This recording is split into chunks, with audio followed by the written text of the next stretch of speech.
सारे लोग जो असफल होते हैं पीटी में, वो बार बार असफल होते रहते हैं। वो ये ऐसा नहीं है कि वो नहीं पढ़ते हैं, पढ़ते तो बहुत ज़्यादा हैं, लेकिन उनके अंदर में कॉन्फिडेंस नहीं आ पाता है। खास करके एग्ज़ाम से 5-10 दिन पहले वो और भी नकारात्मक हो जाते हैं और अपने पहले के परीक्षा परिणाम से अपने आप को तुलना करने लगते हैं। उनके मन में ये बातें भाव आ जाती है कि अगर मेरा नहीं होगा तो फिर इस बार 1 साल चांस चला जाएगा, और उस स्थिति में वो अनावश्यक डिबेट में फंस जाते हैं। तो अभी 10 दिन मेरे हिसाब से तो नया चीज़ नहीं पढ़ना चाहिए। एक आंकड़ा का वो पॉकेट बना लें, और आंकड़ा में खास करके जो बिहार सरकार का आंकड़ा है उस पर विशेष पढ़ाई करेंगे तो उनको होगा कि मुझे सब याद ही है। आप पढ़ाई जैसे ही छोड़ेंगे तो लगेगा कि कुछ भी नहीं आ रहा है, सारा फैक्ट इधर से उधर होने लगता है। 2 दिवसीय दौरा होता है, या हमारे यहाँ जो विदेशी डेलीगेट्स आते हैं या भारत के जो लोग जाते हैं तो वहाँ देखना है, उसको देखने का 2-3 तरीका हो सकता है। एक कि उसका जो है सो सामरिक महत्व क्या है, उसका ज्योग्राफिकल महत्व क्या है। ई ऑप्शन आने के बाद अभ्यर्थियों के अंदर कंफ्यूजन ज़्यादा बढ़ा है और विकल्पों के चयन में उनके सामने समस्या खड़ी हो जाती है। देखिए, कितना भी पढ़ ले, लेकिन जब एग्ज़ाम हॉल में जाते हैं तो पढ़े हुए चीज़ भी वो कभी कभी हम लोग देखते हैं कि 50-50 में कंफ्यूज हो जाते हैं। मध्यकाल में जो है सो कल्चर को देखें, ठीक है, और एडमिनिस्ट्रेटिव अप्रोच को देखें। मॉडर्न में जो है सो गांधी युग को एक अलग कर लें, उसमें खास करके 1930 से लेकर 1947 का जो है सो पॉकेट बना लें। आपको साइंस में विटामिन देख लें, उसके बाद डिजीज़ देख लें, पैथोजीन देख लें, इससे सवाल हमेशा आता है। इकोनॉमी में करंट जो बिहार सरकार का जो है आंकड़ा है, भारत सरकार की जो आंकड़ा है, बजट है, टैक्सेशन है, इन सब को देख लें। उसमें आप क्या करिए कि ईयर को पढ़ने के बजाय वहाँ डेट पढ़ लीजिए।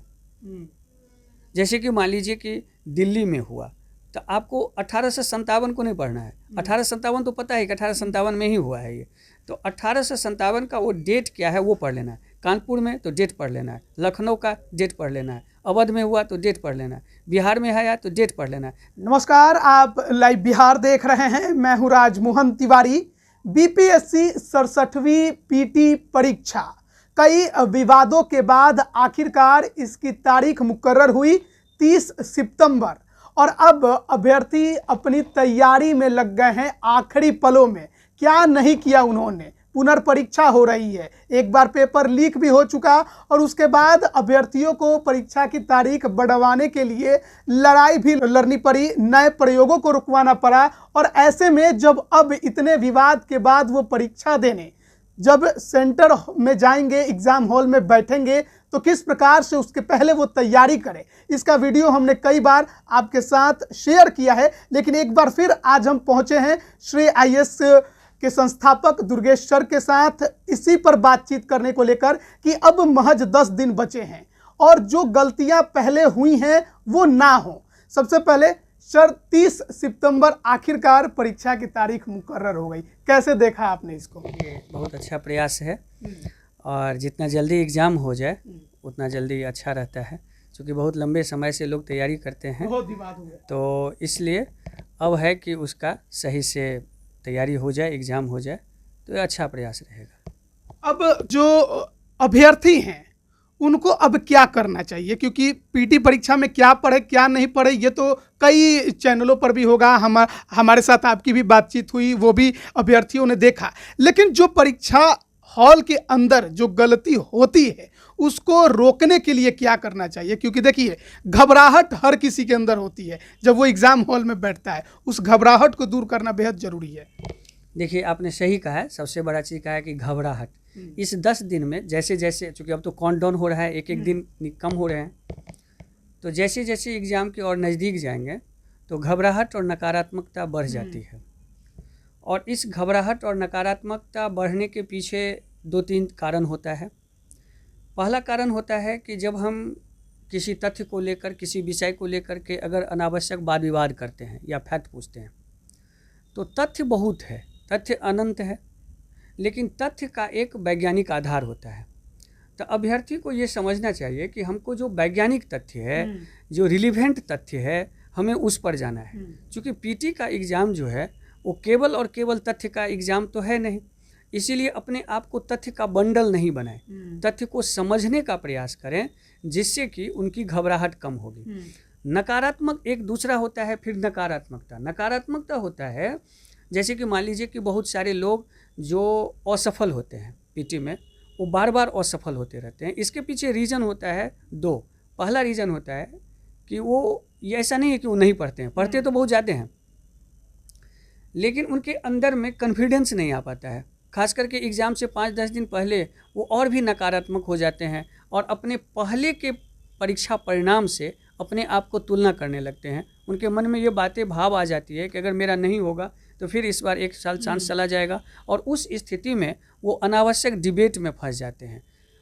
तो उस स्थिति में क्या होता है कि फिर वो पढ़े हुए चीज़ों को पढ़ने के बजाय नए नए चीज़ों के तलाश में जुट जाते हैं। तो अभी 10 दिन मेरे हिसाब से तो नया चीज़ नहीं पढ़ना चाहिए, नए चीज़ों से आपको बचना है।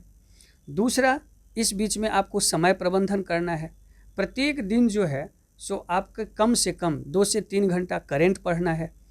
इसके बाद जो है अपने जो ट्रेडिशनल क्वेश्चंस हैं उसको दोहराना है, और करंट को जो है प्रत्येक दिन पढ़ना है। अगर वो ऐसा करें तो कॉन्फिडेंस बढ़ेगा। कैसे करंट पढ़ने के लिए क्या यूज करें वो? अब वहाँ पर करंट करने के लिए क्या करें, तो जैसे कि मान लीजिए कि 3-4 सेक्शन है जहाँ से क्वेश्चन हमेशा होता है। जैसे कि मान लीजिए कि एक आंकड़ा का वो पॉकेट बना लें, और आंकड़ा में खास करके जो बिहार सरकार का आंकड़ा है उस पर विशेष, उसमें भी जैसे कि कृषि है, वन विभाग का रिपोर्ट है, बिहार सरकार का बजट है, योजना है, यहाँ से क्वेश्चन आते ही आते हैं, इसीलिए इस पर काम करें। दूसरा, जैसे जनगणना है तो जनगणना भारत और बिहार दोनों का तैयार करके रखें, क्योंकि वहाँ से प्रश्न हमेशा आता है और वो 2 से 3 क्वेश्चन वहाँ से रहेंगे ही रहेंगे। तो इस स्थिति को अगर वो करते हैं तो मुझे लगता है कि वो बेहतर कर सकते हैं। इसके अलावा एक चीज़ जो इसमें और होता है कि जब वो एग्ज़ाम के लिए तैयारी कर रहे होते हैं या हम लोग जब सोचते हैं तो उसमें सबसे बड़ा चीज़ हो जाता है कि अब हम कन्फ्यूज़न को कम कैसे करें। कन्फ्यूज़न होने लगता है, कन्फ्यूज़न ज़्यादा होता है। खास करके 2 चीज़ का कन्फ्यूज़न होता है कि जब वो मान लीजिए कि पढ़ाई करेंगे तो उनको होगा कि मुझे सब याद ही है, अब पढ़ाई जैसे ही छोड़ेंगे तो लगेगा कि कुछ भी नहीं आ रहा है, सारा फैक्ट इधर से उधर होने लगता है। तो उस स्थिति में पढ़ाई के संदर्भ में जब भी ऐसा मन हो पढ़ने का, जैसे इस समय बहुत सारे लोग कहेंगे कि नहीं हमें नहीं पढ़ना चाहिए, तो मैं कहता हूँ ऐसा नहीं करना चाहिए। हमें हमेशा कुछ ना कुछ देखते रहना चाहिए, और वो अगर आपको देखने में परेशानी हो रहा हो या ये हो रहा हो कि मुझे ये सब कुछ आता ही है, तो उस विषय से, उस टॉपिक से रिलेटेड क्वेश्चन के माध्यम से विषय को दोहराने का प्रयास करें। अगर क्वेश्चन बना करके विषय को दोहराने का प्रयास करेंगे तो मुझे लगता है कि वो बेहतर परफॉर्मेंस करेंगे। और पीटी जो होता है एक तरह से हमारा सफलता का प्रवेश द्वार है। अगर हम ये नहीं खोल पाएंगे तो फिर आगे की सफलता का मार्ग जो है वो अधूरी रह जाती है। इंटरनेशनल के लिए करंट अगर आप फिर कुछ टिप्स देना चाहें। इस समय में यहाँ पर जो है सो इंटरनेशनल करंट तो वैसे कम रहता है, लेकिन फिर भी जैसे कि मान लीजिए कि हमारा जो 2 दिवसीय दौरा होता है, या हमारे यहाँ जो विदेशी डेलीगेट्स आते हैं या भारत के जो लोग जाते हैं, तो वहाँ देखना है उसको देखने का 2-3 तरीका हो सकता है। एक कि उसका जो है सो सामरिक महत्व क्या है, उसका ज्योग्राफिकल महत्व क्या है, जिससे कि ज्योग्राफी से भी क्वेश्चन वो बना करके पूछा जा सकता है। इसके अलावा जो है उन दोनों देशों के बीच में जो है समझौता का क्या क्या मुद्दा था, और वो आज का वो देश हमारे समझौते के लिए क्यों महत्वपूर्ण है। तो अगर वहाँ से इन चीज़ों को देखें, अगर अंतर्राष्ट्रीय संबंधों से अगर पीटी का सवाल आता है तो वो वहाँ पर उसके आर्थिक, सामरिक, भौगोलिक महत्व के संदर्भ में प्रश्नों को तैयार करें, तो हमें लगता है कि उनको ज्योग्राफी से भी कुछ प्रश्न बन जाएंगे, करंट से भी कुछ प्रश्न बन जाएंगे, और अंतर्राष्ट्रीय से भी बन जाएंगे। आपने कन्फ्यूजन की बात की, तो कन्फ्यूजन में अब सबसे ज़्यादा बीपीएससी की पीटी की अगर बात करें तो ई ऑप्शन आने के बाद अभ्यर्थियों के अंदर कन्फ्यूजन ज़्यादा बढ़ा है और विकल्पों के चयन में उनके सामने समस्या खड़ी हो जाती है। देखिए कितना भी पढ़ ले, लेकिन जब एग्ज़ाम हॉल में जाते हैं तो पढ़े हुए चीज़ भी वो कभी कभी हम लोग देखते हैं कि 50-50 में कंफ्यूज हो जाते हैं कि एक तो इन दोनों में से कोई एक होगा। ये स्थिति क्यों उत्पन्न होती है, क्या कारण है? देखिए सबसे बड़ा चीज़ है कि इसका जो मतलब जो एग्ज़ाम है ये वस्तुनिष्ठता का एग्ज़ाम है। इसका मतलब होता है कि एक समान चीज़ों के बीच में आपको बेहतर चीज़ों को चयन करना है। ये एक जो है सो निर्णय लेने की क्षमता है ये। तो एक तरह से आपको जब निर्णय लेने की क्षमता है, तो इसमें आपको करना क्या है कि आप ऐसे प्रश्नों पर पहले से प्रैक्टिस करके रखें, और ई ऑप्शन से कन्फ्यूजन एग्जामिनेशन हॉल में और बढ़ता रहता है। तो आपको क्या करना है कि अगर आप पहले से इस तरह के प्रश्नों पर प्रैक्टिस किए रहते हैं, तो एक तो वहाँ पर आपका कन्फ्यूजन कम होगा। दूसरा क्या करना है कि आप अधिक से अधिक तथ्य वाले क्वेश्चन को समझने का भी प्रयास करें। समझने का प्रयास कहने का मतलब है कैसे, तो जैसे कि एक छोटा सा हम आपको मतलब उदाहरण देना चाहते हैं। अब हिस्ट्री से ही अगर लें, इसी तरह से हर विषय का एक एक उदाहरण हम दे देते हैं आपको। जैसे कि अगर मान लीजिए हिस्ट्री से लें, 1857 से ही सवाल आता है, मान लेते हैं। तो 1857 से अगर सवाल आता है तो 1857 का 2 फेज हो जाता है। एक हो जाता है कि जिसमें क्रांति हुआ, और एक फेज हो जाता है जिसमें ब्रिटिश सरकार ने क्रांति को दबाया। तो 57 का जो वर्ष है जनरली, मतलब आधा वर्ष, वो लगभग क्रांति का वर्ष है। तो उसमें आप क्या करिए कि ईयर को पढ़ने के बजाय वहाँ डेट पढ़ लीजिए।